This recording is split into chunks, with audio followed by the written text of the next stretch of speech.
welcome. Hello, Island. How are you doing? All good, my friend. All good, my friend. Listen, guys, welcome back to another episode of official Let's Talk podcast. We're joined tonight by Gary. He's the host of Crime Scene NE. Now, Gary's going to tell us a little bit about himself and his views on certain subjects that have been quite relevant on YouTube lately. So, Gary, how are you first and foremost? I'm absolutely fine. I hope everybody in Ireland is the same. They tell me the weather's picking up a little bit there. I just hope everybody stays safe. We're getting battered, mate. I swear, we're absolutely getting battered out there. I walked out there for a cigarette and near got blown away. But No, listen, it's all good. It's only a wee bit of rain and wind. Listen, yeah, we'll all survive. So, Gary, there's one question that I don't think anybody's asked you. Why did you start a true crime podcast? I've always been interested in crime. A little backstory about myself. Although I've never been in prison. I have been borderline. I've Hmm. been on that horizon of nearly going into prison. Not for anything related to anything like robberies or anything like that. It was more like fighting with me. It was back in the day. I was I'm 6'7". I was in my prime. I was 24 stone. And there's an old saying: hit the big one first when you know what I mean. So I got myself in. Let's say I got myself in a few scrapes over the years. I used to work the doors as a doorman back in the late 80s, early 90s, although I never worked in Newcastle itself. I was on the outskirts of Newcastle. I did about 11 years on the doors. But yeah, that was my main bugbear. I just couldn't seem to keep out of trouble when I was out drinking. I just seemed to always find myself in a fight and then find myself in the local jail at the end of the night. So yeah, but other than that, no, there's been no attempted murders or robberies and I'm not like that high up, but it was just more fighting with me. But I'm a 54-year-old man now, and I've calmed doing a hell of a lot. Well, do you know what, Gary? You sound like every other Irish man that I know. I swear to God, that's you could just fit in here rightly. I mean, growing up myself, on a personal note, I was never into serious crime or any of that myself, but a bit of fisticuffs here and there, and a bit of drinking and carrying on. That's Yeah, I lived for the weekend, and I ran about with everybody. I had respect for anybody that had respect for me, and that's the yeah. way I lived my life. Um, so, but the true crime element to it. So you've come from Newcastle. You live in Newcastle itself. No, I live on the outskirts of Newcastle. Yes. I'm more that's Tyneside. I'm more Northumberland. I don't know exactly where it was. I was sort of city centre based with my experience in Newcastle, Yeah, and I was in a place and it was very segregated. So there was people of color on one side and there was white people on the other, and I found it very on both sides. They were very racist to each other. There was like yeah, certain people wouldn't go to parks if there was certain other groups of people that went there, and I found myself, and this is no joke now, Gary. yeah, I found myself speaking to every local I could.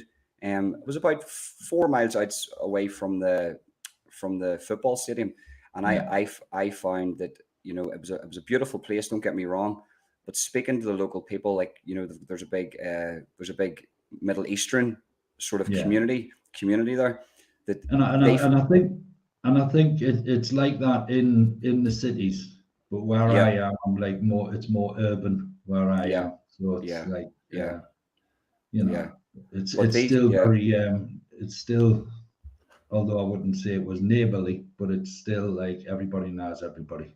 You kind of Yeah. It's a bit like it's a yeah, yeah. closer community, other than the Yeah. cities where nobody knows anybody, and there's a different stranger comes into you know what I mean. Yeah, no, listen, I Um, get what you're saying. I just found Newcastle a very good. I couldn't find a pub for the life of me. I was walking in the place. I remember the football was on, and all the pub doors were shut, and you had to be sort of like a local to get in. And right. me and my father-in-law had to walk a good distance just to find place to get a decent pint. Now I don't know maybe I don't know why that is. I don't understand that, because the Yeah. meeting place would be the Yeah. Strawberry, that's straight outside of Newcastle Stadium. I didn't know where anything was. Me and my father-in-law just took a trip down. But anyway, listen, that's on a side note. Yeah. But Newcastle was a very beautiful place, very, very segregated. And to me, maybe where I was, there was a lot of high tensions between different sort of ethnics. I got that. I didn't get that from myself. I would speak to everybody, and I did speak to everybody, and everybody in Newcastle and the surrounding area were great people. I loved them, and it reminded me of home. But there did seem to be an element of crime. I'm not going to lie to you. Not that it was run down. It was a beautiful place, but there was an element to that. Well, this is a place you would go to if you were looking. Maybe where I was, this was a place where you would go to if you were looking sort of a bank robber or something. Do you know what I mean? Yeah. It had an element of. It's weathered, it's old ground, it's old sort of country ground. Newcastle, like you say, Newcastle is a beautiful cultural place. Yeah. Very much on the map. But yeah, it's got its dark side. It's got its And for the likes of people that come, tourists and stuff, they don't see it. I don't know if they're just oblivious to it, but it's got it's. I mean, I'm not so much now as is, because there's not really any active crime families that could do any damage now. But back in the 80s, 90s, there was three notorious families within Newcastle, which you'll have probably heard of. There was the Sayers, and there was the Harrisons, and there was the Conroys. And you'll have heard of Paddy Conroy. I'm not going to say anything bad about him. What I say on this channel is fact.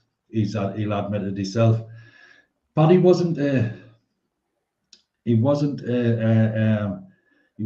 extortion or racketeering or anything like that. Paddy was a working man, but he was also a very, very hard man and respected man in his day. And as far as I can understand, I mean, anybody that's watching this channel now, if you Google Stephen Sayers or you Google Paddy Conroy, they're at the top of the list. I mean, that the notoriety hasn't disappeared. There was back in the 80s, I would imagine, there was an incident where a house was set on fire in Paddy's area. A young girl with a daughter in the house, and the window was put out and the house was set on fire. And this is how the war started between the Conroys, the Harrisons, and the Sayers. This is how it all seemed to come about. But I noticed you've got a guest coming on shortly, Steve Wraith. Is that right? Steve, yes. That's not a guest. I've done a pre-recorded podcast. Oh, you've done a pre-recorded. Yeah. Well, if you ever wanted to know the ins and outs of the whole thing, then Steve Wraith is the man. Gary, just on a side note, if you want to know anything about anything, Steve Wraith is the man to go to. Steve Wraith has written books about this. Yeah.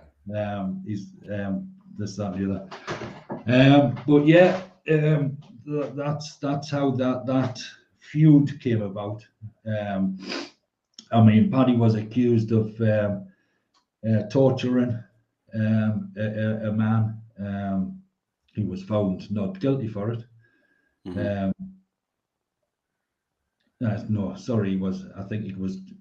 was found not guilty for that. There was another guy came into the frame, a guy called Davy Glover, who was another notorious hard man. Davy Glover was part of that torture. I've heard of Davy Glover, yeah. I don't know if you know the backstory of it. It was after the firebombing of this girl's house, this person who Paddy was supposedly tortured but was never found guilty of it. He was going to desecrate Paddy's father's grave, or did desecrate Paddy's father's grave. So this is how it all come about. And the man was took away, tortured really bad. He had his ears chopped off. He had his nose chopped off. He was battered to an inch of his life, and basically left for dead. But these were the kind of people that you were messing with back in the 80s, in the 80s, 90s, you know. Yeah, so, that was a time. Gary, just on a side note here, that was a time, and I mean, Dublin at that time, like, you know, just hearing stories from my father, he grew up in Dublin, Newcastle, Manchester, London, the 80s and 90s for crime, and for the stories that come out now, and all these books like this, the Steve Wraiths, the really, really intelligent man like Steve Wraith who can sit down, write a book, and the stories and the people back then, people will never know. People will never actually fully understand the feeling of what it would have been like to live in that era. You yourself, if you don't mind me saying, you lived in that era. So was there an element of fear? Was there an element of, well, Newcastle isn't a safe place, or was this just sort of one area? I mean, I used to drink in Newcastle. I never worked the doors in Newcastle. I mean, Steve Wraith did doors for X amount of years. In one of the most busiest doors in Newcastle, Tiger. He was the head doorman then. Steve will admit that he said, I'm not, as I'm talking here, can I just say that I'm not a big fan of Steve, but that's on a personal level. I'm not going to take anything away from the fact that the man's very knowledgeable. But Steve had a lot of responsibility back in the day. He was running one of the biggest and busiest nightclubs in Newcastle at the time. He's very, very knowledgeable. He's written books for numerous ex-criminals. He is very, very friendly with the notorious family, the Sears of Newcastle, who held Newcastle with an iron fist at one time. In a good way or a bad way? Well, some would say, I would say, if there was money to be made, they would make the money out of it. But hey, if you're in that game, then why not? Because Gary, I'll always say this here, and sorry to interrupt you there again. See, when it comes to certain people, fear. People should never get this twisted. There is only fear. There's no such thing as respect. There is only fear. Right now, I could respect you, but that's a different thing.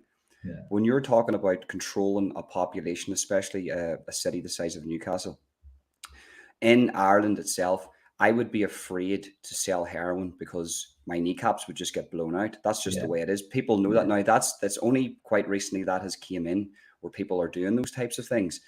But I couldn't imagine in 2010 somebody selling. Now, I'm sure it did go on, but it wasn't as rife as in places like Dublin, in London, Newcastle, Manchester, and Liverpool, where it just seems to be like an epidemic, a drug epidemic. And did these people, were they involved with the drugs, or did they try to help the children maybe not go down that path? I wouldn't like to say were they involved. Did they help the children?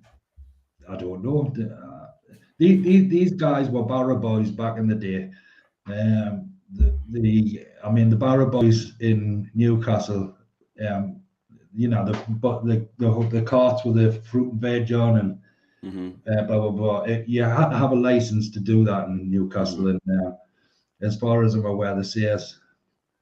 There's a book out from Barra Boy to Gangster, I think it's called. Correct me if I'm wrong, Steve Wraith. And you had to have a license for these things, and they never did have a license for it. They could never get a license for it because of the name, the Sears. So the police were always on the back for one thing or another. Right.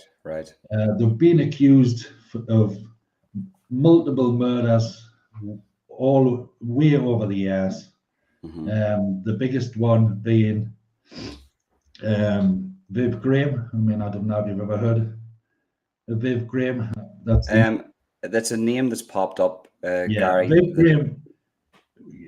Viv Graham was a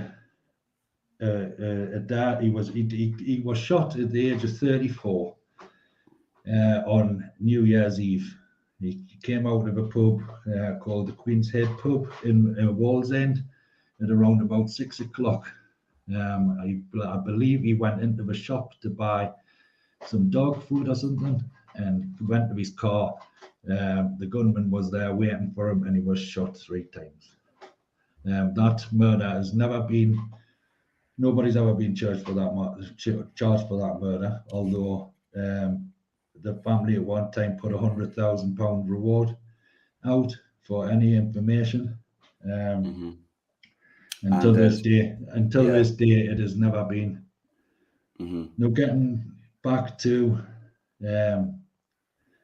Paddy Conroy. Paddy Conroy's been accused of that murder.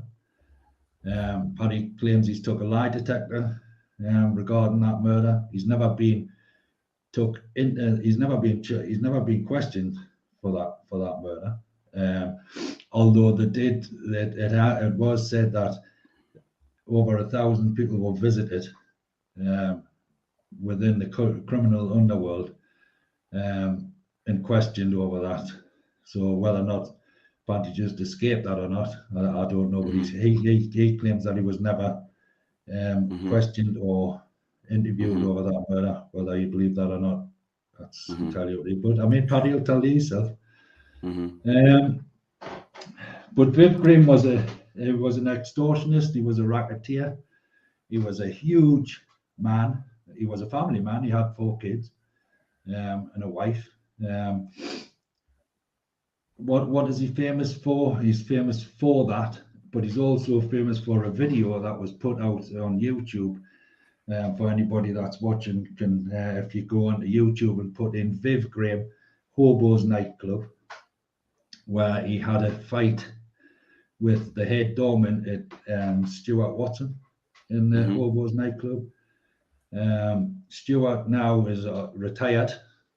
He's a spiritual healer, I believe. Wow. Yeah. Apparently, he got a message from God, who give him the powers to be able to heal people. Well, I believe that or not, it's a different matter. But I don't know. Listen, there could be something to it, Gary. There could be something to it. Who might have knocked something, you know? And that Hobos Nightclub was. Some say that it was a personal grievance between him and Stuart Watson. Some say that it was they were trying to take over the doors. Stephen Sayers went to jail for it. So did Viv Graham and a few others. What year was this? This would have been back in what was it? Obviously 90s. Graham. No, 90s. I would say the early 90s. So ecstasy wasn't. There's a lot of ecstasy in the nightclubs at that time. Then there's a lot of the doormen are sort of trying to get. I can sort of see the pictures. The doormen are trying to sort of. The doormen are the dealers at that time. They are allowing that stuff to come in. Viv, although he was an extortion and racketeering, there are some people that say that he was trying to clean the streets up. He was drugs, you know. He was trying to clean the streets up. Like I say, they went to jail for that. Stephen Sayers was one of them. If you look at the video, although it's a grainy video, but if you look at the video, anybody that wants to Google it, it's Viv Graham Hobos Nightclub. The last person to enter before the attack took place was Stephen. That's been proven over the years that was Stephen. And so that is the I would say that was the most famous murder that was ever. Like I say, he was shot on New Year's Eve, 1993. He was aged 34. He would have been around about 63, 64-year-old now. There's never been anybody convicted of his murder. Although there is a guy, Lee Watson, no relation to Stuart Watson, the head doorman that was beaten upon that night. Lee Watson actually admitted that he was the one that killed Viv. Right. But Lee Watson is also a supergrass. Right. So whether or not he did do that murder, we'll never know. But I mean, there's been Stephen Sears, the Sears family's been blamed for it. Paddy Conroy's been blamed for it. There's another notorious hard man who has now got very bad mental health issues now. Davy Glover. If you Google his name, Davy Glover, Newcastle, he'll come to the top of the list as well. He's also been blamed for that murder as well. But it's a crying shame for Viv Graham's family for the fact that look, he was no angel, Viv Graham. He looked after all the pubs and clubs around Newcastle. They paid him a fee, basically, so they could use his name to stop any form of violence or drugs or whatever being took into the clubs. He was a hard man. He was a tough man then. He was a very, very tough man, but he wasn't as tough as the next person I'm going to speak about. Because whilst all this was going on, there was a young lad growing up from Middlesbrough called Lee Duffy. I don't know if you've ever heard that name. I have, yes. Lee Duffy was the opposite to what Viv Graham was. Lee Duffy would spend a lot of time taking drugs, taxing drug dealers. He was he was the Brian Cockrell, the tax man. You might have seen the McIntyre documentary done on him. He was his right-hand man. Right, okay. For a few years. And they went around and they used to tax the drug dealers. Is that hence the tax man? The tax man, yeah. And they took a lot of money off from them because obviously who would say the drug dealers could hardly go to the police and say, I've just had Brian Cockrell at me door and he just took X amount of money. It says something for a group of men to put the fear of God into drug dealers, especially at that time, because it was there was some serious people about, and people don't realize, they see two people, and they think, well, sure, how could they do that? But you would have to have some set of balls on you to walk up and say, no, this is how it is, and you're giving me X amount, and for just to do this, like that's people don't realize how crazy that is. The reason why Brian Cockrell and Lee Duffy came about was through a fight. Lee Duffy and Brian had a little altercation. But the difference is that I don't know who was the winner of that, if there was ever a winner of that, but they put that differences to one side, and they became a team that couldn't be reckoned with anywhere within the Northeast. Well, that's the thing, Gary. That's the thing. That's when it's an unstoppable force meets an unmovable object, and they get together, and that can be a reckoning, should you say? And whilst Viv Graham was in his prime, and business was booming for Viv, for reasons unbeknown to me, I'm not 100% sure. There was a falling out between Viv Graham and Lee Duffy, and Lee Duffy, there's a story that Lee Duffy, a true story, that Lee Duffy went to Newcastle looking for Viv. He went to a popular club where Viv had his doorman on the front door. Viv apparently was in the club at the time. Lee went to the door and asked if he could, somebody would go and get Viv outside. The doorman said, no, they wouldn't. There was 8 doormen on the door at that night. Lee, there's been different numbers, but let me just say, Lee, say if there was 6 doormen, Lee knocked 5 doormen clean out, left 1 doorman and said, I'm leaving you conscious so you can go in and tell him the story that I want to fight Viv Graham. It was the fight that never happened. It was the biggest, it would have been the biggest fight that would have been talked about and went down in history for years. But unfortunately, Lee came to a sticky end where he was stabbed in the back, leaving a nightclub, and unfortunately died in his early 20s, I believe. Right. But I suppose if you fight fire with fire, eventually you're going to get burnt on you.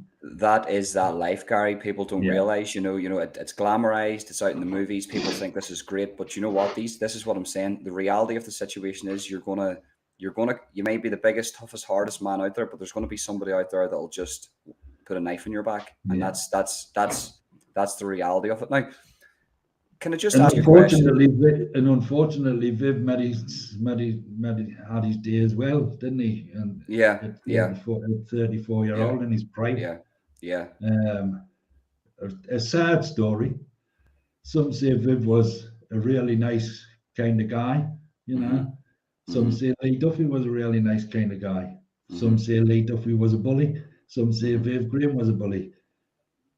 I only ever met Viv Graham once, and it wasn't, I didn't have a chat with him. It was just basically I was walking past a nightclub. He was on the door.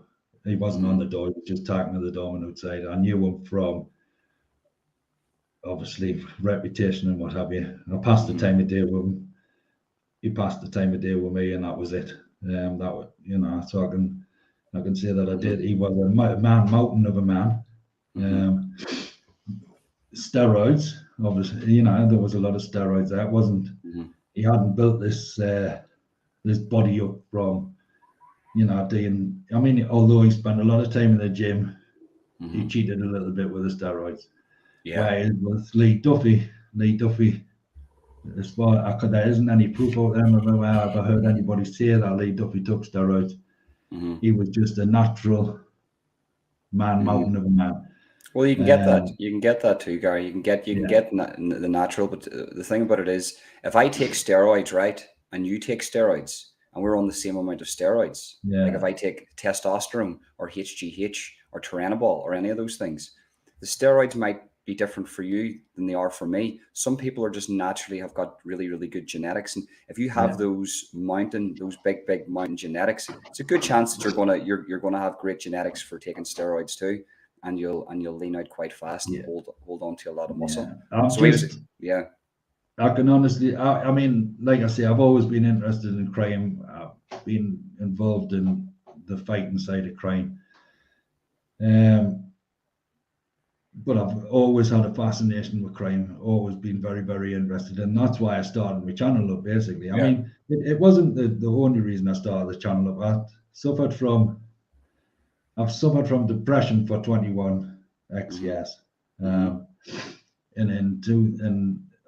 although I'm not embarrassed to say it, in 2018, I tried to take my life by hanging myself, which it was a very strange event, because that day was the day when I just had my son, who I've always wanted a family. And we had him through IVF. We went through IVF for a few years. We managed to eventually, it worked, and we had my son. Was so happy. That day will stick in my head for the rest of my life. I mean, it was the most happiest day of my life. That day, it was just when everything kind of came together, and it was like you can't get any better than this day. Yeah. Unknowns to me, 8 hours later, I'd be finding myself surrounded by. You don't mind talking about this, Gary? You don't mind me asking you I find questions? it a little bit hard. Yeah. I've had plenty of time to get over it. It's not a nice thing. Yeah.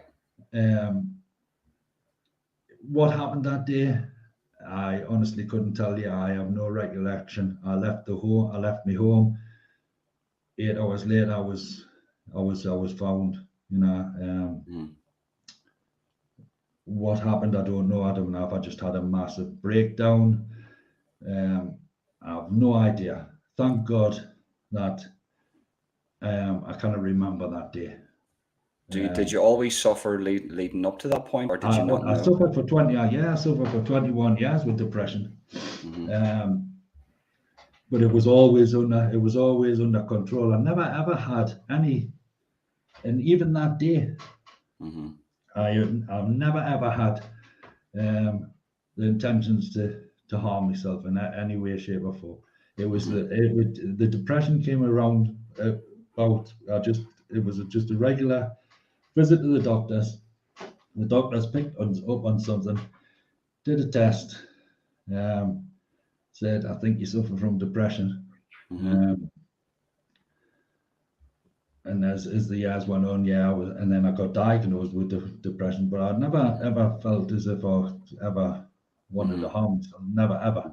And that day especially. I mean, why would you? It was the best day of your life. I could see it all coming together.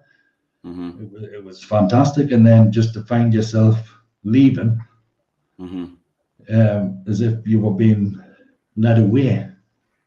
Right. Basically. Okay. Yeah. So you felt like you were being just. I just want to understand how you feel. Do you know what I mean? So it feels like at that moment you're not in control of what you're doing. I'm not in control at all. The way I described it to a psychiatrist was, it was like I was like a steam train. I built up the rhythm, and then I was just chugging along that line. Where I was going, I have no idea. Can I remember where I went? No, I cannot. Can I remember what happened? No, I cannot. A lot of the viewers would have went through similar things, Gary, and I just find that story, is quite hard hitting. It's quite. It sounds very emotional. It sounds like you really, really, from there to where you are now. I mean, credit to yourself, Gary, and credit to your family. But how did you pull yourself out of that? If you mind me asking, you don't have to answer any questions. It's time. That's what it is. It's just time. They used to say, how do you feel with the depression? And when I knew I was in a dark place, and I don't know if any subs who suffered from it will be able to understand this. I used to feel as if I was behind a pane of glass, looking in on the world. Like say if you're sitting in a cafe and you're looking out of the window, and the whole world's gone by. You're seeing the whole world, but the whole world isn't seeing you. Right. Do you get me? Do you get? I understand. Yeah. Although I'll be in a conversation, like sitting with my family, and I was in a conversation with, there's a conversation going on. I was behind that pane of glass. I understand. Maybe I don't want to. As you started to get better, it seemed as if the glass dissolved, and you kind of came back into reality, type of thing. That's the only way I can describe when I felt at my lowest. Then that's what I felt like. I mentioned this to the psychiatrist, and he said that it is. People have mentioned that type of scenario before within that depression. Leading up, getting back to that day when I left, there's a big long word for it, Rowan, and I cannot remember what it is offhand.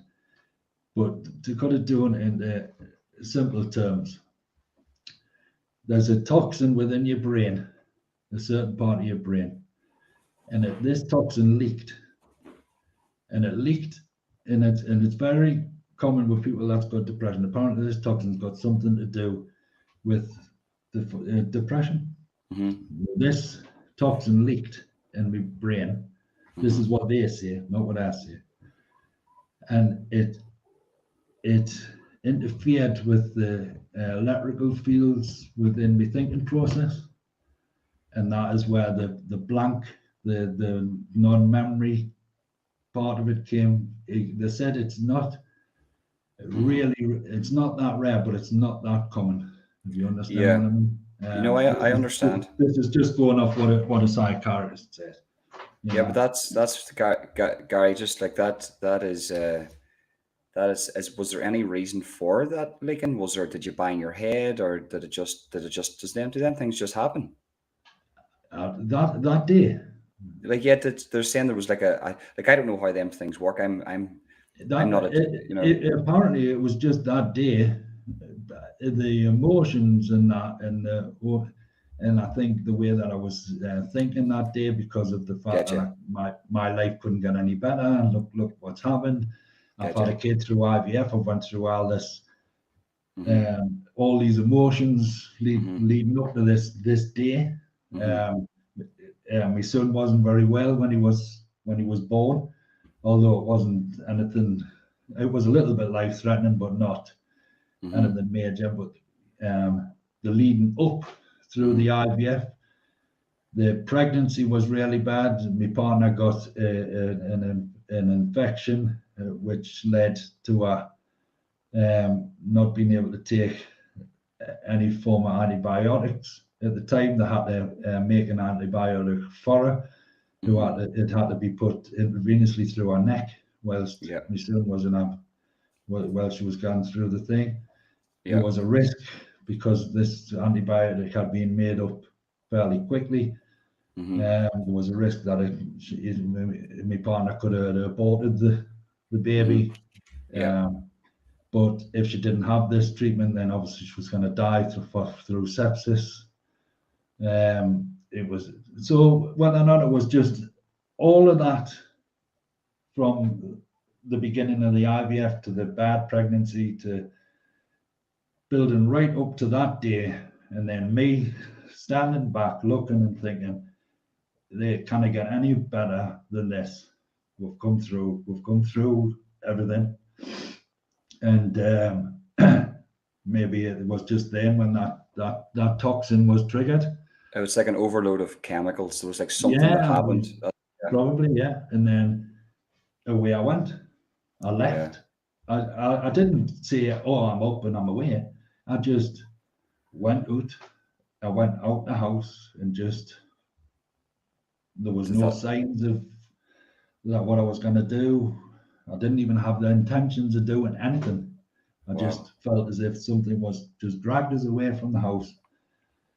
Away I went, and unfortunately, fortunately, I was stopped in midstream by guys. Listen, very thankful police officer who found us in the nick of time. The police found you. Yeah, listen, guys. If you are suffering from any of this here, or you need help, and maybe you don't want to tell anybody, listen. There is channels out there. There is phone numbers that you can ring, and these people.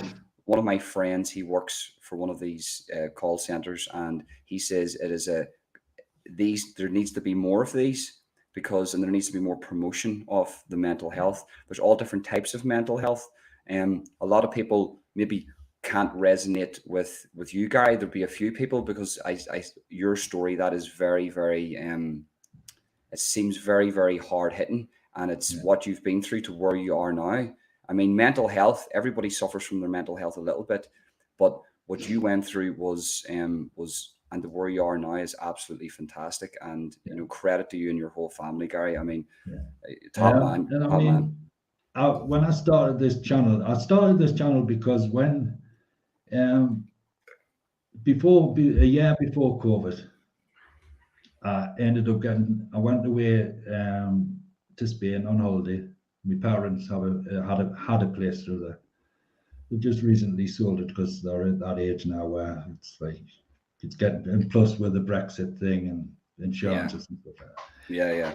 Yeah. So I mean, it was a cheap holiday for us because we would just have find our flights and go. We went at a funny time of the year where it was either warm or it wasn't warm and it wasn't cold. It was blah blah blah. And I'd had a really bad storm a couple of days prior to going there. And I don't know how anybody knows, but when you have a thunderstorm or whatever in Spain, you have a thunderstorm.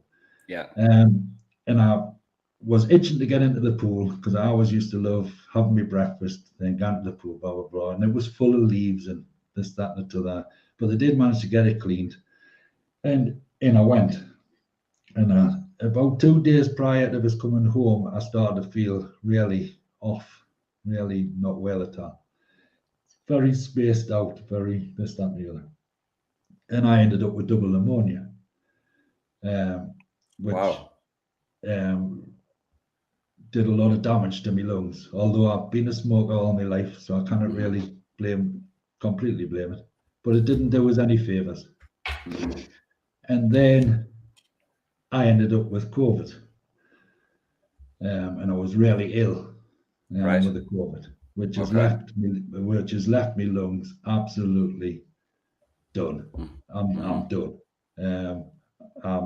I sometimes have to have oxygen. There's not very much. I find it difficult to get up and down the stairs.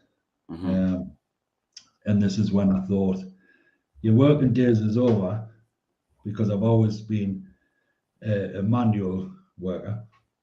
So I was interested. I was sitting around the house thinking, what am I going to do? What am I going to do?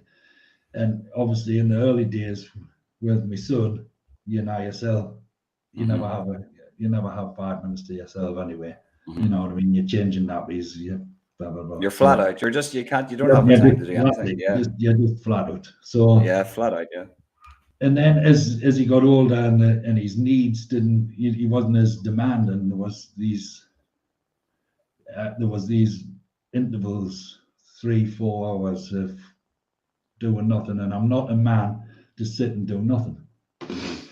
But I'm not physically capable of doing anything manually because of my lungs is my shot. So I thought, you've always been interested in crime. Why didn't you set up a YouTube channel? So I set up a YouTube channel in September of this year.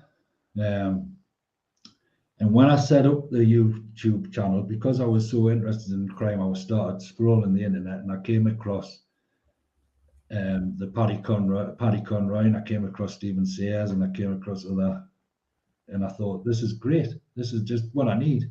I'll get my teeth stuck into this. So I watched Paddy was doing podcasts at the time. So I started watching these podcasts. No, sorry, Paddy wasn't doing as much podcasting at the time. He was more on Facebook. So I started watching Paddy's podcasts, and then I started reporting on it. Then I started investigating it. Although some other podcasters, they'll say that I'm not the bestest investigator in the world, I am quite knowledgeable when it comes to the crimes that's happened around Newcastle. You're indeed, yeah, you're indeed. And so Paddy was very relevant at the time, so I was a big follower of Paddy. I used to love to get on his channel, and I listened to his stories about his prison days when he escaped the prison van with Davy Glover, and he off to sunny Spain, where he was extradited back into this country. The people that he met in jail, like Mosley, the real Hannibal Lecter, the Panther, all different kind of people. It's hard to believe these guys. It's hard to believe that these guys are on YouTube, though, isn't it? It's hard to believe. Exactly. You're getting. It's. And did I get a little bit starstruck by? Yeah, I got a little bit starstruck by it. Why wouldn't you? I mean, he was me. He was everything that I ever needed. I mean, I was really into crime, and there's this man blatantly tarting with every solemn thing that he's ever done. Every fight he's had, every disagreement he's had, what prisons he's been in, this, that, and I just thought it was absolutely fantastic. And I was very much Team Paddy. Until this day, I'm still very much Team Paddy, but I'm Team Paddy for a different reason. I'm Team Paddy because Paddy is very, very entertaining. You can't take that away from him. Mm-hmm. But, and here we go, leading on to touchy subject. We had the Decker Heggie allegations Mm-hmm. came out, and in the beginning, Paddy was very much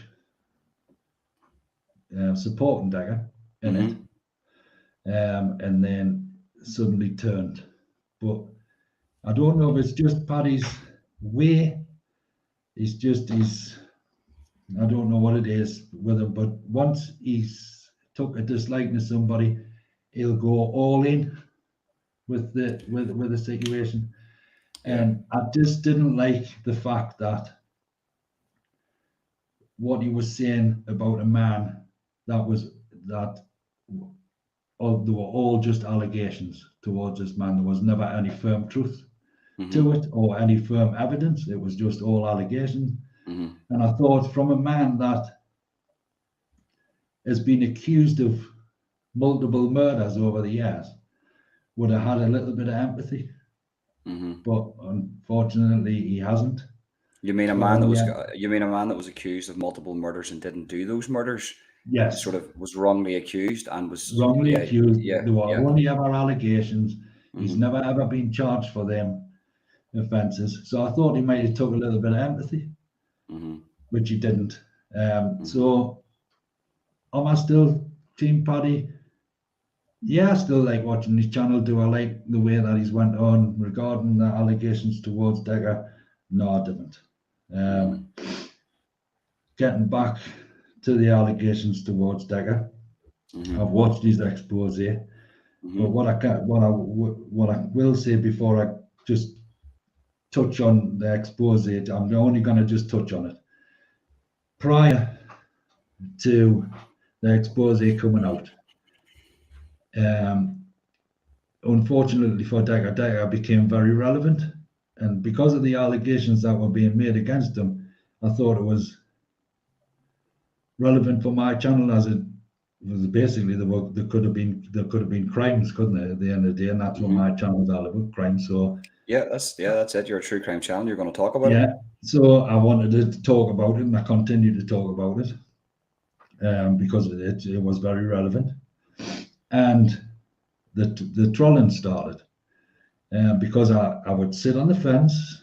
I would say, he's saying this, you're saying that, and all I ever asked for is a channel was undisputed evidence that this man had done what he had done. And I just thought it was just crazy the way that these people were saying these things, but they weren't actually putting any form of evidence up. So anyway, because I started getting emails, I started this, that, and the other, and basically what they were trying to say to us was, if you sing from our hymn sheet, then everything will be okay. But if you didn't sing from our hymn sheet, we'll destroy you the same way as we're destroying him. In the beginning, I just thought these are just keyboard warriors. That didn't really bother us. But then the threats started getting more and more intense, where I would just get emails with murder on. Your days are marked. You're pedo lover. Why didn't you let Decker try your kid out? Are you a paedophile yourself? Faceless accounts, or were these faceless from people? accounts? Right. Made up email addresses. Can I just touch on something, Gary, for 2 seconds? So I want to let everybody know live my view of what a troll actually is. So a troll is not somebody with a faceless account, right? I have many friends, many people that come onto my lives that have faceless accounts, and they're not trolls, right? And I have many people that come on to my lives and come onto your lives and come onto your channel that have faces and they troll. Now, Yeah. what does that mean? Going into a comment section of any channel and creating wars and spouting off lies, doesn't matter if you're faceless or not, that is trolling. Now, if you're telling the truth, or you're just a good person coming with a legitimate opinion saying, listen, I don't believe this because of A, B, and C, that's 100%. But actively bullying people in the comments, threatening people in the comments, that's what a troll is, regardless if you've got a face on it or if you don't. And that's where I stand on it. Yeah. And I totally agree with what you've said there. But the reason why I came off the fence and had an opinion, because I think everybody's entitled to it, and why I started defending Decker was because of these threats. I thought, if you can be that wrong to me and I'm not the accused, then what are you actually capable of? I mean, I would get 5-page emails, 1 minute saying, I hear about you being trolled and threatened, you should go to the police, this, that, and to the blah, blah, blah, blah. This is all wrong, and then to find out that the same person that was saying, and that was the one that was actually saying, and as who was commenting in comment boxes under false YouTube channel names, saying you're a pedo lover, this, that, and you want to watch your family will do this, that, and the other. And I suppose it became a little bit more personal to me when Decker revealed that he suffered from bipolar. The bipolar is a lot like depression in a way. You have your really, really dark days, but then you have your really, really manic days with bipolar. Some days you're wanting to buy the world, and the next day you're wanting to hide away from it. It's very much up and down. And I just thought, what is this having? What effect is this having on this man who suffers from a mental health? And this is when I started my channel, I always felt that one day that I would put a message out and I would tell my story. And the story can't be seen. It can be seen either on YouTube, or if you go to my Odyssey channel, you'll see it there. And that's the story that I've told you. And I felt that it was necessary to be told. Even though I'm a crime channel, I felt as if I needed to tell that story. And it was only because I put it out at this time of the year was because Christmas time is a very, very vulnerable time for anybody that's suffering from mental health. And very true. And I just thought, if I told my story, maybe it would kickstart somebody into just speaking to somebody, even if it's just one person speaks out to somebody else and tells them how they're feeling, even if they feel as if they're fine, but they might have had that one day when they had dark thoughts and then they never came back. If you've had one day where you've thought a dark thought, you need to go and speak to somebody. You need to. That's it's a very hard subject, Gary. It is a very hard subject. Very, very hard subject. I always knew when I put the channel out that I would end up telling my story. I think I owed it to my subs. Some people will say you put it out just just because you were a supporter of Decker and you knew that he had mental health problems. That wasn't the case at all. Listen, if Decker Heggie has done what he's done, then he needs to be punished, and he needs to be punished severely for what he's done, but through a court of law, not through a kangaroo court. The last thing I'm going to say about this, because I mean, this man must be absolutely sick to death of hearing about it. He just needs to put that proof out. He needs to either get an enhanced DBS or an ACRO, put it online for people to download and scrutinize, and then he needs to just not mention it again and let people make up their own minds. I agree. That is the only way this is ever going to put to bed. But am I a Decker fan? Yeah, I'm a Decker fan. I am a Decker fan, regardless of the allegations, because at the end of the day, he's a human being. And I don't know the man personally. I've spoken to him a couple of times online. He's always given us the time of day. He comes across as he's been a wild boy in his time. He admits he took cocaine, he drank a lot. Has he made mistakes in his life? He probably has. Is there mistakes that he'll probably regret? Yes, I do believe that there is. But allegations of paedophilia, I don't believe for 1 minute that that's happened. But like I say, if he has done these things, unfortunately, he has to pay the price for it. But that price will be paid through a court of law. And the only way he'll ever stop these trolling is to put that. Will he ever stop the trolling? Probably not. But will it put his mind at rest and other supporters of him? Then yeah, he needs to put his. He needs to put the background. There is there is avenues to go down here to prove yourself innocent 100%. So I don't really want to. I said to you beforehand, look, I've said enough about this subject. But my reaction to what you've just said, there is an avenue to go down here where Deca could prove himself 100% innocent, and that would be one, an ACRO or an enhanced DBS, where it shows everything that he's been saying is on it and all the allegations are on it. But then people are still going to troll him and he's still going to suffer from that. But I think if you fully want to eradicate this out of your life, if it was me, what I would do, I would probably do a lie detector. If that's what I would do. But I have, everybody each to their own. It's a culture. Maybe it's a cultural difference. I've got my thoughts on lie detectors. I think lie detectors should be left with for the likes of Jeremy Kyle. I think they're showcases. Do you not believe in them then? No. I've watched too many videos regarding how to cheat a lie detector. I've watched professors within that industry that are now coming out and outing the American government and saying it's all been a big conspiracy from day one. What they say about lie detectors in America is they actually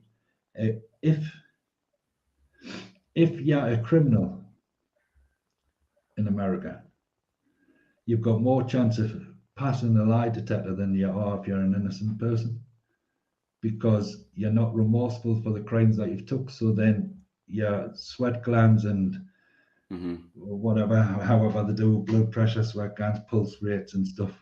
So they would ask you, if you want me to just touch on that a little bit, how that would actually work, how a lie detector actually works is, yes, in the 90s, that's probably how they worked, and it was very, very unreliable. They're probably 40% accurate in the 90s. Right now, we're sitting at 90%, 97% accuracy in England and America. Now, obviously, if you go to different countries, if you go to France, if you go to other places, they might be less accurate, but in England and America, they're 97%. The reason being is because they take heart rate to sweat glands to brain waves.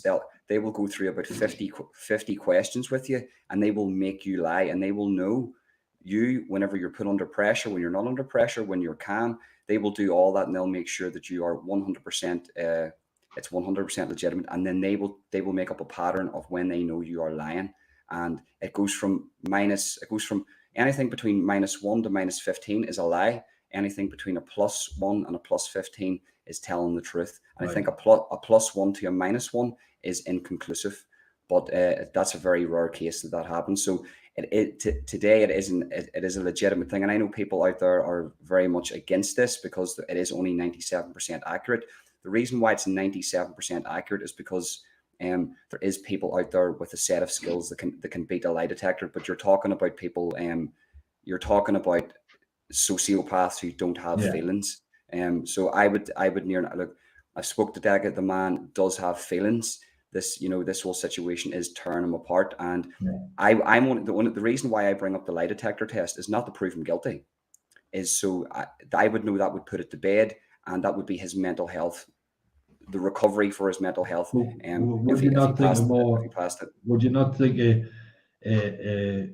a cheaper way would be just to get the ACRO and put it on online? Yeah, but the quicker way. The quicker way. Yeah, but what I believe is this will never stop. So just say that comes through. I agree with Deca. Deca said to me a while back. He says this is never going to stop, and I says, well, it will stop if you show the enhanced DBS. But then actually thinking about it, sure, they're still going to accuse him of the crimes. They're going to still say, well, there's allegations, you're guilty of them. So that's still going to happen. So there is an avenue here that he could go down to prove himself and totally innocent. Which listen. I don't know the man. I've known the man for a month. He doesn't know me. I don't know you. I could be capable of anything. I could be running the drug ring out of Mexico and you wouldn't know. Yeah. This is just the reality of life. But if I seen an avenue to go down, I would probably just scrap the acro and go for the lie detector test. To be honest with you, just say, look, I'm not guilty of any of these things. And do the lie detector test, because that's the one that's going to say, look, I'm not a rapist and I'm not a nonce. Yeah, well, yeah, maybe that's the way forward. I was just thinking the fastest option would be to do that. To do it, I know he can't do an enhanced DBS because he has to be employed by somebody. Yes, he is employed by somebody. Did you say he was employed by somebody? Oh no, I don't know. He's got his own So business. you have to be employed by somebody to get an enhanced DBS, but with the ACRO you don't. So just quickly touching my views on the expose. Very interesting. It gives you an insight of how it all started, because I was very confused of how it did all start.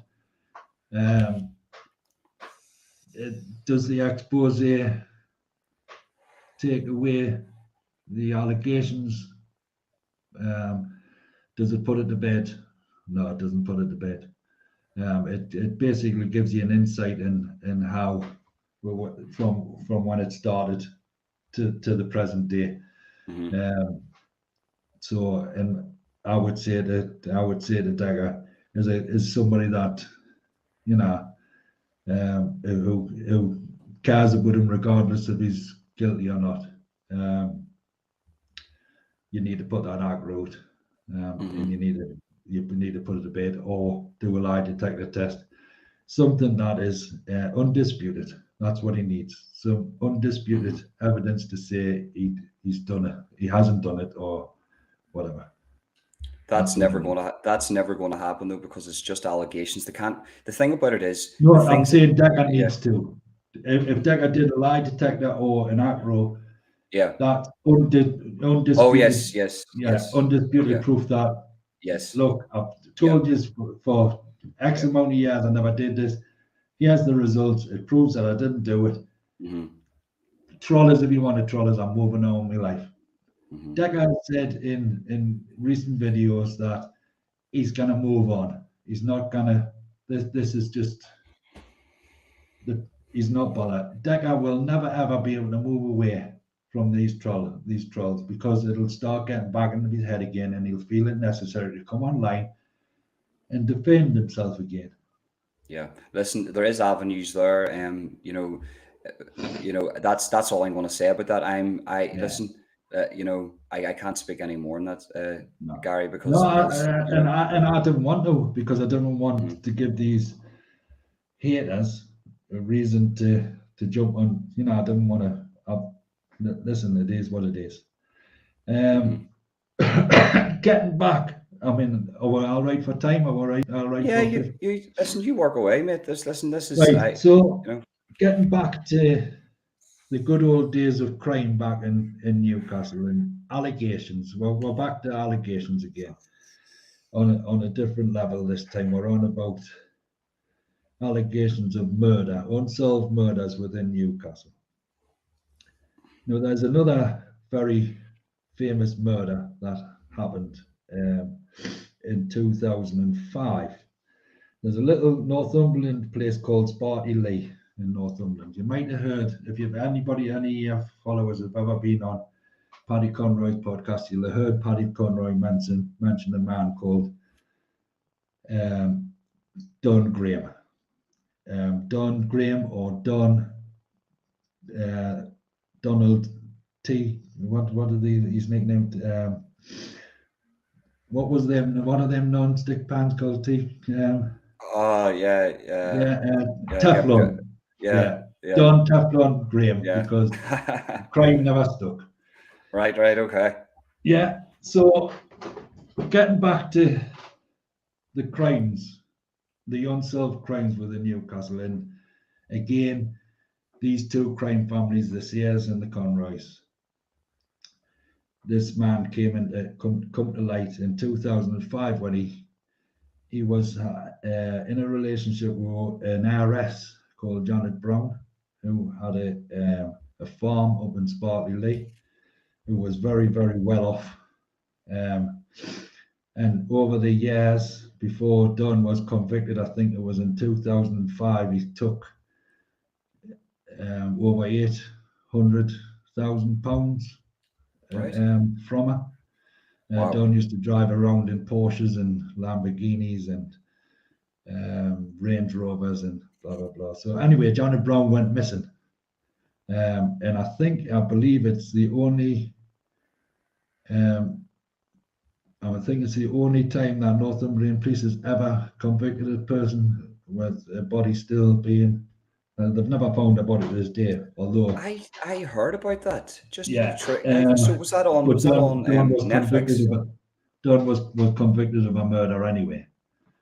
But Yeah, I heard about that. Yeah. They never did find a body, but it didn't end there with Janet Brown, unfortunately, because there was a few unsolved murders. Well, not unsolved murders, of missing people in Newcastle. One of them being a guy called Kicker Minigan, and another called Michael Strawn. Michael Strawn was actually had connections to Janet Brown. Wow. And he suddenly disappeared. And Kicker Minigan also was within that circle of people. That was never told on the documentary, though. None of these things. See, they've done the documentary for Netflix, and I watched it, and it was gripping. Right. It was gripping, and I think it's the same one, isn't it, on Netflix? I have one on because Netflix. This is what Janet Brown. I've never seen it on Netflix. There was one. I think it was in Newcastle. And there was a girl who went, maybe it's a different one. Maybe I could be speaking out of turn here, so I apologize if that's the case. But there was one I seen, and it was very similar, and it was in the Newcastle area. Maybe you're thinking of Helen. You're thinking of another a girl called Helen. Yeah. Listen, that was just a side note. I thought that we were speaking about something different there, but you proceed with the story that you were telling. So anyway, this Don Graham was convicted in 2005, I believe, for the murder of Janet Brown, even though her body was never ever found, and it still hasn't been found to this day. But back in the 90s, there was two other men that were connected to Janet Brown. One was Kicker Minigan, and the other one was Michael Strawn. Now, Crime Watch have done reconstructions on Michael Strawn. I'm not sure if they did one on Kicker Minigan or not. But these people went missing. And it is believed that these people are buried. This is just like a little bit of a ghost story. It's believed that these people are actually buried on Don Wood's farm up in Spartley Lee. Wow. Why was it? Was it searched? Yes, it was searched because I can't remember exactly when, but the new owners of the farm now, when they were doing some reservation, found a rifle hidden in the wall cavity, which sparked a search. Yeah. Of the farm. No, the farm. Yeah. The farm in Spartley Lee, there was an old mine going back to the 1800s. I think it was a tin mine. So Don's Woods, well, it wasn't ever Don Wood's farm. It was Janet Brown's farm, but obviously because Don was living with her at the time, it's just become Don Graham's farm, but it was never his farm. There's mine shafts everywhere.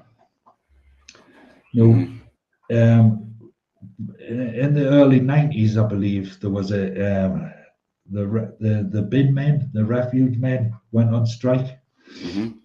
and people's bins were filling up all over the shop in Newcastle and the surrounding areas. So the council gave permission for people to dump their rubbish in. Well, Mine Don shafts. actually did. Don Graham gave them the permission Yeah. that the council could use or give the general public the use of his land to fill these mine shafts Wow. up with. Some of these mine shafts were big enough to get cars down. They were huge, big, clumsy, Deep, very deep. Yeah, deep. Yeah. So getting back to these two notorious crime families, the Sears and Paddy Conroy. Paddy Conroy has always said that Kicker Minigan and Michael Strachan were took to the farm and disposed of by the Sears, the family. It's an allegation that's never been proven. Is Paddy Conroy talking a load of waffle? Who knows? But one thing I can say about Paddy Conroy is, mind, and this is, I can't take anything away from him. Paddy Conroy is a very much documented, orientated kind of guy. Mm-hmm. If you see him on his podcast, he has everything written down. Oh yeah, he does. Yeah. He swears off a little bit when he gets on about the Masonic, the Masonic Lodge and stuff like that. And I Well, think he's right about he's right about that. There is an element to that, and I'll tell you another thing. There's an element to about that to YouTube that I've just sort of recently realized. Yeah, he kind of says that they were involved in the disappearance of them people because of that connection with Don Graham. I've looked, I can't find any connection towards the Sears family and Don Graham at all. Is there any truth in it? I have no idea. Yeah, just an allegation. Everybody, listen, it's all an these allegation. these are all allegations. Yeah. It's a very interesting allegation. It's something that Paddy's very passionate about.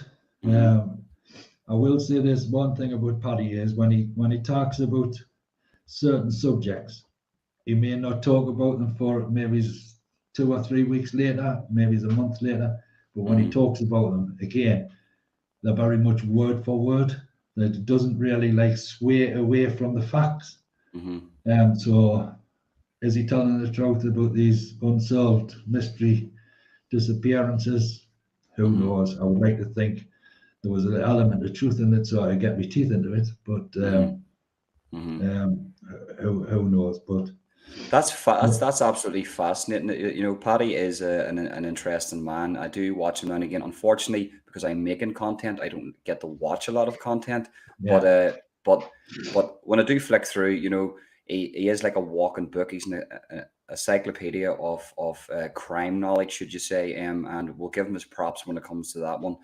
But there's the whole mine shaft thing, and and the whole mysterious thing, that's definitely if there's mine shafts and there's criminals, obviously things are going to be used for people are going to go missing. Now, just another question I would like to ask you: is there many I'm going to touch on something myself, but I want to ask you a similar question. Is there many unsolved murders in Newcastle and England as a whole? Is there would murders get solved, or would they be? There is, I believe, to date, going from let's just say we'll go from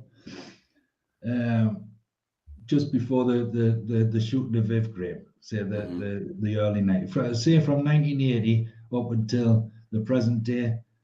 I would say there was at least 30 unsolved murders within Newcastle. There's the balcony murder.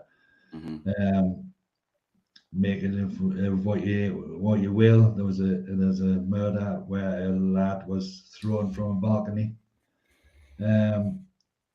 Allegedly, he shot through a pub window at one of the Sear brothers. Mm-hmm. And then a week or so later, he just kind of like fell off the balcony. Mm-hmm. So that's always been Just fell. just fell. I think it was Yeah. reaching out for his washing line or something and slipped. Mm-hmm. So, All right. it's never been proven. Mm-hmm. It's never been proven that they were involved in that murder. There's other murders that they've been accused, that family's been accused of. They've never been convicted of it. Mm-hmm. Convicted of the murders. The only things that they were ever convicted of was the Tup shooting in Newcastle, where John Henry Sears, his son, was refused entry to Tup by a doorman. There was an altercation. I believe the doorman either punched or slapped John's son or nephew. I'm not 100% sure which it was. And then I think it was a week or two, there was a motorcycle went past on a busy Saturday night and opened fire on the alleged doorman. He wasn't killed. I think he was wounded. John Sears was convicted for conspiracy to what is it? The conspiracy to pervert the course of justice by Jerry Noblin. He went to jail for that, but he was never convicted of the murder. Another guy was. There was another murder that a doorstep shooting with a guy, and his name's just passed us by. He was shot on his doorstep on his son's birthday. Well, he was going from his son's, picking the presents up from his mother's to take to his son. He was shot on his mother's doorstep as a warning. That has never been. There was people convicted of that murder, but it was connected to the Sears, although they were never charged with the murder. Putting the order out, type of thing. I mean, these two families, I mean, if anything happens in Newcastle, murder-wise or of substantial robbery, these people are the first suspects. They were the notorious families within Newcastle. Like I said in the beginning of the podcast, just their name alone sent shivers down people's. That would give a lot of room then for a lot of, should you say, conspiracies in itself. Like, for instance, if I was a criminal in that area and I didn't like both families, I would just commit a murder the way they would, just to make it look like they done it. So then I wouldn't even be looked at. You know, there's a lot of foul play in Northern Ireland. There is 3,600 unsolved murders from 1968 to 1998. Right. Yeah. A lot of unsolved murders, and a couple of the things that you said there in regards to Newcastle, the types of murders, the styles of murders is very much like Dublin with the motorbikes. Yeah, there's a lot of journalists back in the day in Dublin. Motorbikes would have pulled up and just riddled the car with bullets. Newcastle has that feel. Does Newcastle have an Irish connection? Not that I'm. They have the connection of the craze. Yeah. The craze. There's another story when the craze came to Newcastle to try and take over the one-armed bandit scam in Newcastle, and were lifted off their seats by a guy called. His name was Panda Anderson. Panda Anderson was given £2,000 back in the 60s to get the craze out of this nightclub. by the landlord of the nightclub. Panda Anderson didn't rate the Sears at all and put the £2,000 in his back pocket and escorted them down to the railway station.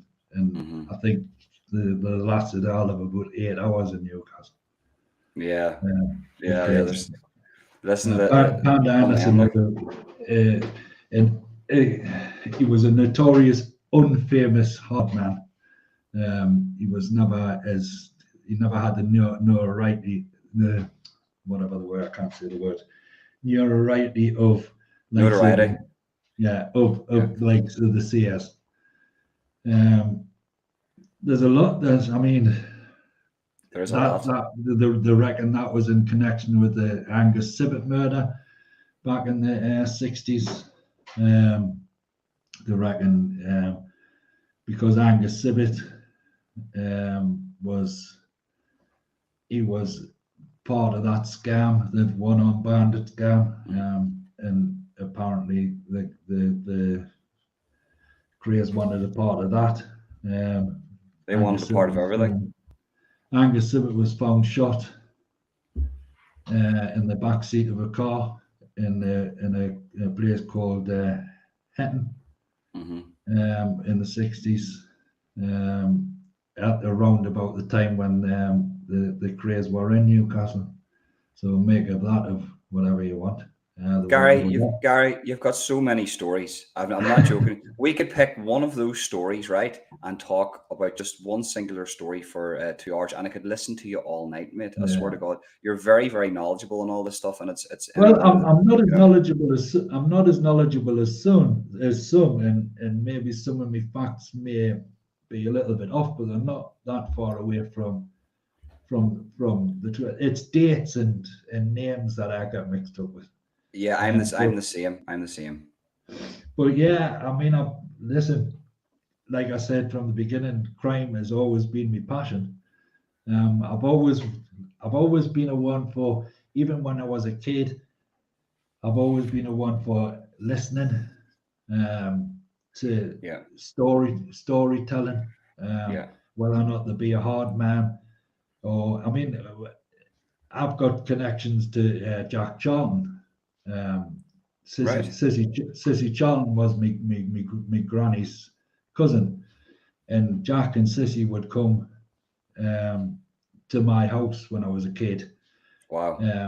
And speak with because they had they would come like on a Sunday morning. It was always a visiting day on a Sunday morning. They would come for a cup of tea and this, that, and the other, and they would sit and talk football. That's why I didn't like football. I hate football. I'm not a football fan. Really? Because of the fact that I would be sick of listening to Jack Charlton jabbering on about something. But me dad and his brothers were very much into football, you know. On saying that, I'm still very, very friendly with Jack's son, John, a very good friend of mine, John Charlton. Haven't seen him for a few months now. I must catch up with him. Well, it was very sad to hear that Jack passed away. It was a big thing here, and it was a big thing for my grandma's side of the family, not so much for my side of the family, but he's a hero. He's a hero. That's the thing. He's a hero. He was given. He was. We could get on to another crime story about Jack Charlton if you like. Okay, listen. Do you know what we'll do, Gary?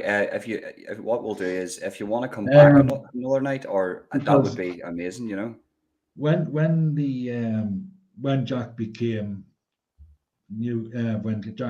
Ireland's godfather, things were given to him. The keys to the city was given to him. A lot of, Jack used to always joke, I'm the richest man in the world because I write at least 20 checks a day, but nobody ever cashes them because they want my signature. That's crazy. That's what he used to say. That's true. That's true. He used to say, I cannot get rid of my money. I write 20 checks a day, but nobody ever seems to cash them. Wow. And that's what he used to tell us. He was an absolute character. No, his son John. There's three. There's three in the family. There's John. He's John's. I'm not going to mention the other people's names, but there's John. He's got another brother and he's got a sister, and they've all got really good careers. So anyway, John had he had a big pub type place in Australia. He spent a lot of time in Australia. It was so he came away from Australia around about the time when Jack became the godfather of Ireland, and Jack was given a nightclub in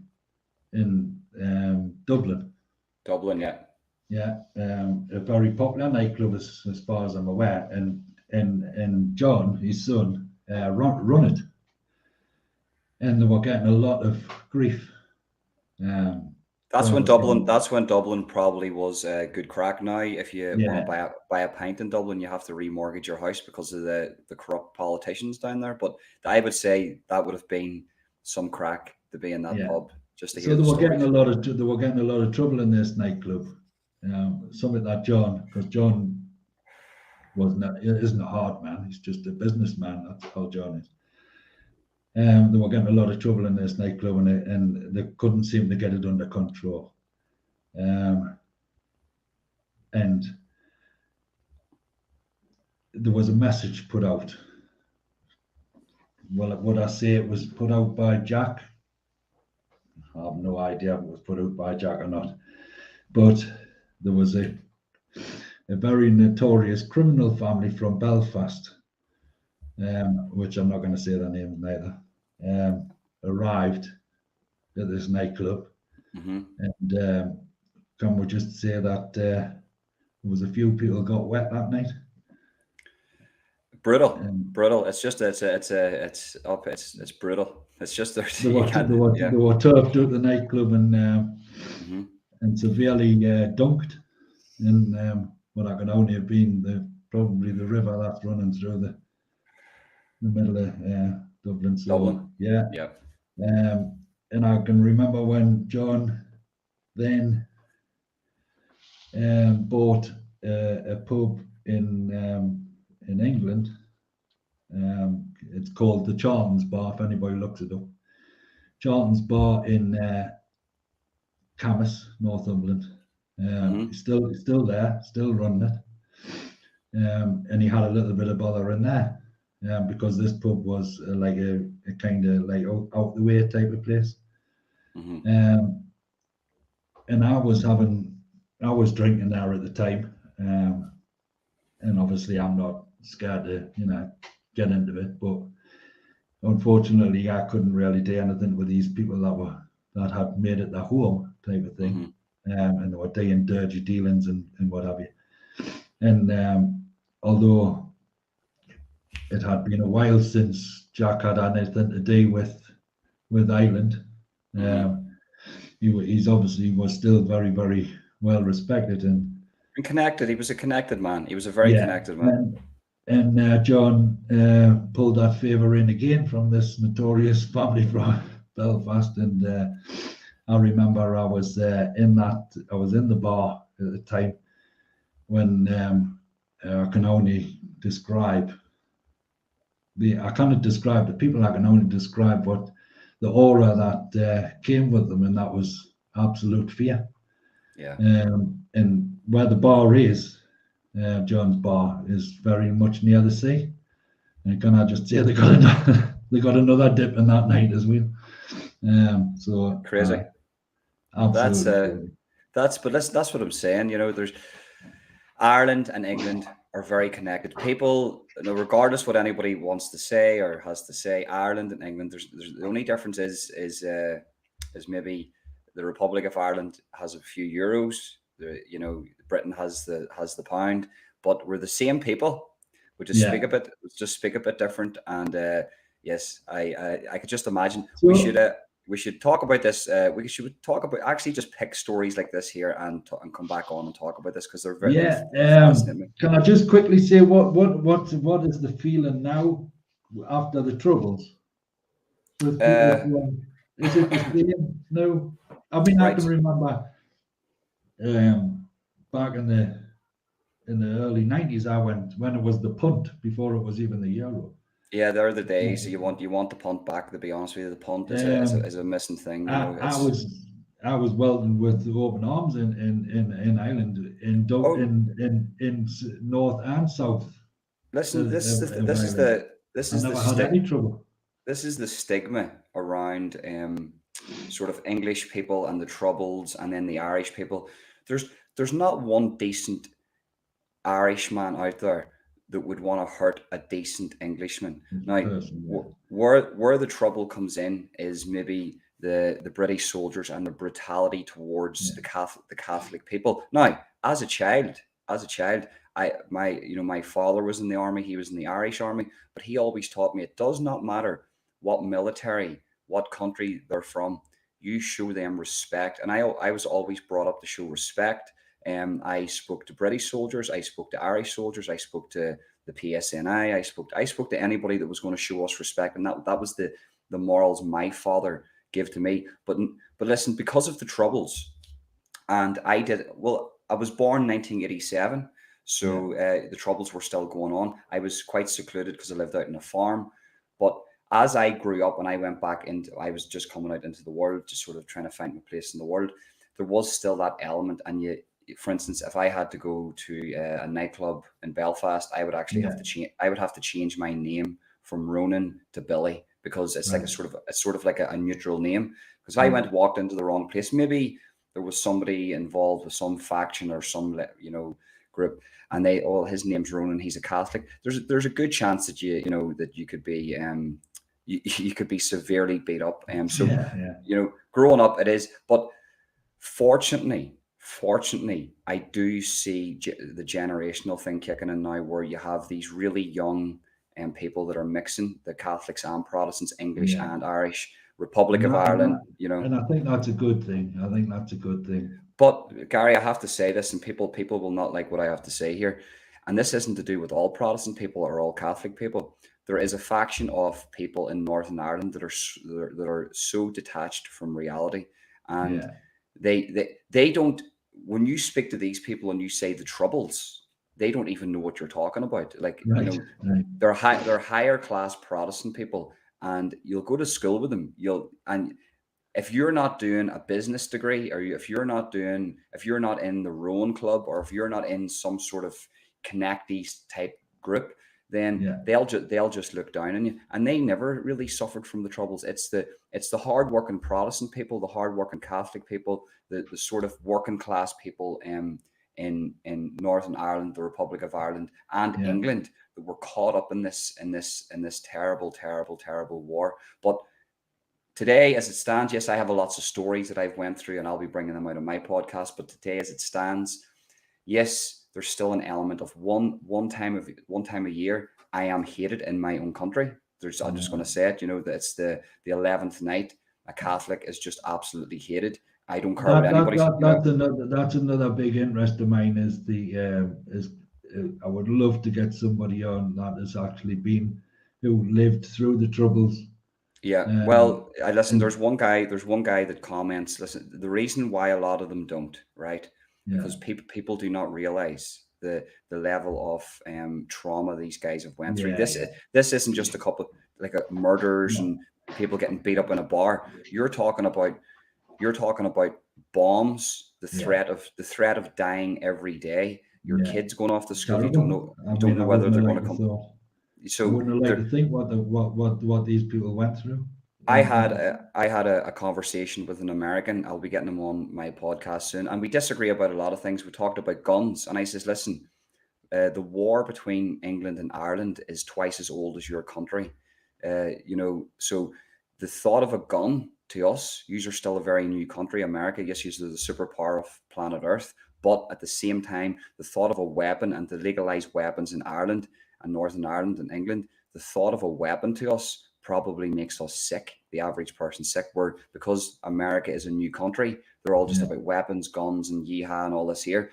But I know they've went through a civil war, but if they go through a modern day civil war where they're blowing each other up in their own country, they might have a different view on what that weapon actually symbolizes, if you get what I'm saying. Yeah.